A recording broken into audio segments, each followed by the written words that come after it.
Every Friday, my bestie comes over for a few drinks, but this time something terrible happened.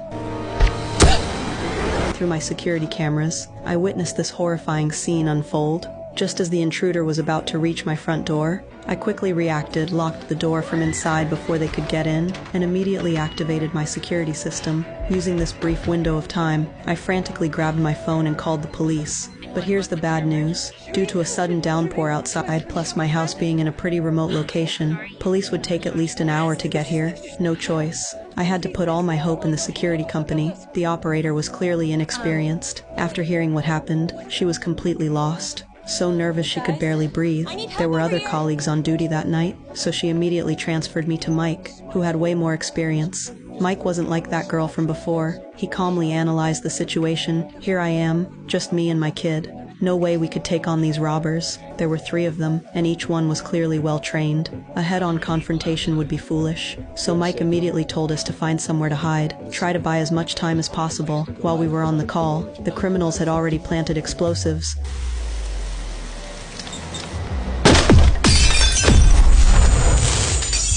The blast instantly knocked me to the ground, ignoring the ringing in my ears. I got up, grabbed my son, and ran for our lives. That's how we avoided getting caught. Mike discovered through remote monitoring there were 3 criminals total, 2 males inside the house, 1 female outside. These people clearly came prepared. They wore masks, and at every location they'd spray black paint over the cameras. Luckily, there were plenty of cameras around. Under Mike's guidance, we used the criminals' blind spots and successfully made it to the basement. Although, the security company also tried contacting police through their direct line, but how could the criminals not think of that? Before taking action, they had already arranged for one of their crew to cut the power to the bridge, leaving a bunch of officers stuck on the peninsula. Repairs would take at least half an hour. During this time, Mike could only try his best to stall for time, but the criminals weren't stupid either. After entering the house, they jammed all the signals in the entire building. Then at their leader's signal, the 3 split up to take action. The female criminal was tasked with hunting us down, while he and his partner each grabbed metal detectors, continuously scanning every corner of the room, like they were looking for something valuable. Soon one of the robbers found the basement.